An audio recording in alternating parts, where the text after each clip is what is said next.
Hi guys, and welcome back to my channel. Thank you guys for coming back. I really appreciate you all coming back and hearing my testimony, hearing my story. And the goal is to help someone and make someone feel like they're not alone, because we all go through things, and this is a topic that a lot of my peers have gone through. So without further ado, let's get started.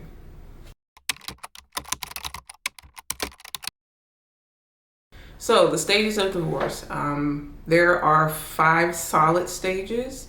Sometimes they intertwine with each other, but I do want you to know that I did go through all stages and even some additional ones that again intertwine with the other stages, and we'll get into that. But getting a divorce is probably one of the hardest things anybody can go through. It definitely plays on your mental, your spiritual man. It plays on the physical man, all of your emotions. But as you can see, I'm a testimony of getting through it.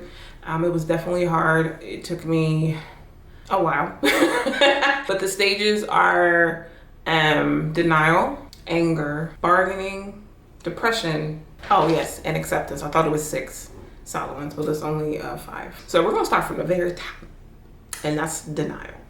So what I'm gonna do is I'm gonna read the definition, and then I'll go through how I experienced each one briefly. The first stage is denial, and that the definition for it is the action of declaring something to be untrue. So I didn't believe I was getting a divorce. I tried to change things and make it my reality. I tried to just completely ignore what had happened. I ignored that it was even going to happen. I didn't want to believe that it was happening. I was just praying that, you know, the minds would be changed and, you know, we could restore it, but it just wasn't there. And that is a part of denial. You're trying to make something true that isn't. And you do more damage when you do that, because you sit there and try to believe of a unrealistic future with the person that has decided that, you know, they're ready to move on. Here's the thing, and I'll say this point and we'll move on, because, you know, this is a rabbit hole and I can go through all types of weaves and holes through it. When someone has made a decision to leave, whether it's a friendship, a relationship, a marriage, you get to a point where you don't fight it anymore. That's where it gets to like, okay, this is happening. And then you get angry. You get so mad at everything and everybody, which is the next stage, anger. And anger is a strong feeling of annoyance, displeasure, and hostility. Oh, child. I was mad and angry at everyone. I did not want to be around anybody because I was just angry, because I didn't understand. I hated it. I hated the life I had. I hated the life that was about to happen. I just didn't want it. So I would just lash out. You know, I was just thinking of things that, you know, you start to do things when you're angry. Like I threw away I threw out my wedding dress. I threw out our wedding album. I threw out every picture we've ever had that was in our house together. I deleted all the pictures. I deleted every text message. I deleted every email. I deleted everything. I deleted his number, which is crazy because I know by heart, so it really doesn't matter if I delete it or not. But when you're angry, you just do whatever you think is gonna work, and it's not gonna work. You're just angry in the moment. So, but it's real. You know what I mean? Like, the stages of divorce are real, and the anger part is very real, child. It's real. But with God's grace, we got through it. So after the anger kind of dies down, you start to think, well, maybe I can bargain with the person, and maybe, you know, we could figure something out to keep the marriage here. And that's the next stage, and that's bargaining. So it's the definition of bargaining, negotiating the terms. So we really didn't come to any terms just yet. We just knew that this is really gonna happen. We discussed maybe we stay together and just live separate lives. That's a thing, like people do that. And I considered it, but then in the end, it was more like no, I don't want that for myself. I don't want to display that to my children either. And he agreed that we should just, you know, separate and live separate lives separately and divorce and just, move on with life, figure things out on our own. Now, the next stage was the longest stage.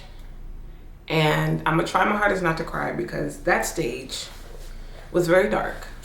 It was very hard, very frustrating, and a lot of things happened in that stage, and that's depression.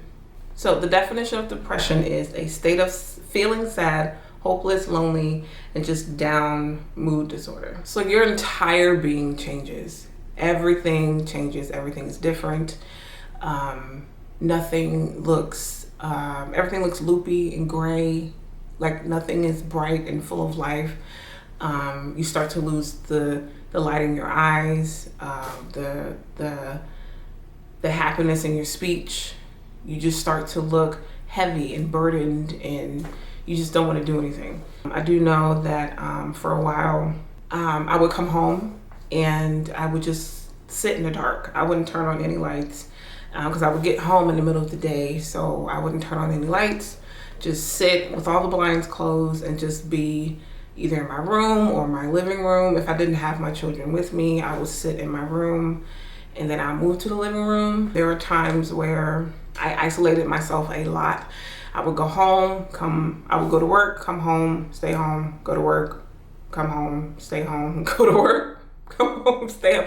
I wouldn't go anywhere. I would just stay in my house and just be in my house. I didn't want to see anybody. I didn't want no one to call me. I just wanted to be left alone. I had nothing to say to anyone, and I didn't want anybody to say anything to me. But in sitting alone by yourself, you tend to replay everything. You replay the very moment you knew the marriage was over. You replay the words of "I want a divorce." You replay the moments of "I filed for divorce." You replay everything, and that can make you, go all the way down into this dark hole. You just want things to be what they were, and that's not going to happen. So instead of accepting it, you just sit and wallow in, well, maybe, I did something wrong. Maybe there was something about me that this person didn't like. There was something that I said. There was how I treated them.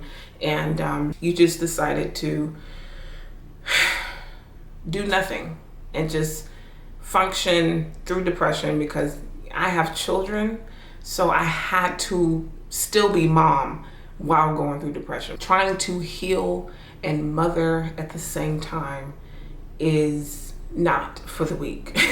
Okay? It is literally the hardest thing I've ever had to do. But again, by the grace of God and his strength, I made it. I'm here, and I'm thankful to God daily for bringing me through that moment. So through the depression stage, I began to, accept that this is over. This is over. He's not coming back. I'm not going back. We were just done. And I had to accept the fact. First of all, let me read the definition for acceptance. I forgot to do that. Okay, so acceptance, the action of consenting to receive or undertake something offered. So yeah, I accepted that we were getting a divorce. I started to make arrangements with a lawyer.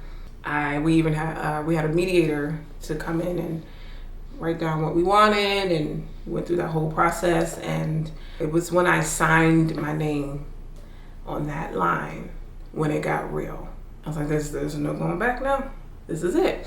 So I will say that was hard. Accepting something is not easy, but it is mature. I don't believe anybody can't do it. You can do it. It's just you have to really dig down and understand the reality of the situation. Once you understand the reality of the situation, you're able to do anything and accept what has happened, what's going to happen, accept that lives will now be parted. Now we have to figure out how to co-parent these children and work together and make sure they have what they need, because at this point now we have to stay in contact because of the children. So you start to explore life, the life you never thought you had or could ever get. You start to do things that you never thought you wanted to do. I started to travel solo. Even if I'm just going to Austin, I'll go to Austin for a day or overnight or the weekend. I start to take myself to dinner, which is people think it's weird. I don't think it's weird. It's called solo dates, and you're gonna see something here, okay?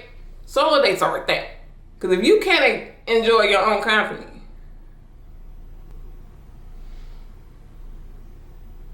just saying. I enjoy my own company. I enjoy being by myself, and all I got is me at the end of the day. So who's gonna take care of me? Me. I'm gonna take care of me. I'm gonna make sure that I'm okay. I'm gonna make sure I'm happy. I'm gonna make sure that I'm feeling good. I'm gonna make sure I look good. I'm gonna make sure, you know, I'm taking care of myself, doing what I need to do to make sure that my heart, my mind, and my soul and my physical body are all in health. Are all in good health. There we go. That's the word I was looking for. So remember when I said in the beginning that there were some stages that will kind of intertwine with other stages. One of them is shock. So I believe shock and denial go together, because you're kind of like trying to like figure out what just happened. Did this just happen? No, this did not happen. Wait, yes it did. Oh my God, no, it didn't happen. Like you're literally trying to figure it out. Like what? It happened so fast. What happened? Like stuff like that. Another one is the emotional roller coaster. Ciao. I will be sad, then I'll be happy, then I'll get angry, then I'm sad again, then I'm happy, then I'm angry, then I'm sad, then I'm frustrated. Like it was a bunch of emotions going on in my brain. And here's the thing, when all this happened, I was pregnant with my son. So you can only imagine the emotions I was going through during that time. It was crazy, guys. Like it was a lot, a whole lot. Another little extra stage is letting go. Letting go was really, that was a hard one. Like accepting and letting go play together, because now you have to start a life outside of marriage by yourself. You have to now begin life as a single woman with children to raise. That was hard. It was hard for me to let go of certain clothing that he bought. It was hard for me to let go of furniture that I used. It was hard for me to let go of jewelry, gifts that he's given me. It was hard for me to let go of all that stuff. The thing is, when you're holding on to something that was given to you in a time where you thought this was a forever, or this was, we locked in. When you go to look at it, you're going to be reminded of where it ended, and it's going to make you angry. I tried it and it didn't work. So it was just best to let some things go, just so you could move on and heal. That's really what the whole point of it is. You're trying to heal, you're trying to move on, you're trying to live, and understand that sometimes letting go is literally what you need to do. And there's nothing wrong with that. So there's one more thing I gotta tell you. We're at the end of this video.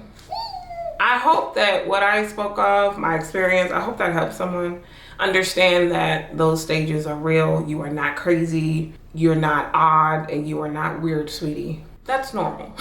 Okay, so that is the end of our video, love. I thank you again for commenting. I thank you again for watching. I hope it helped you. If you have any questions, please put them in the comments. If you want to know something, or know like a tip or a trick, not really a trick, but tips that I use to get through most of these stages, just put it in the comments. I'll be here reading. But I love you guys. I really appreciate it. And I can't wait to see you in the next video. I love you. Bye.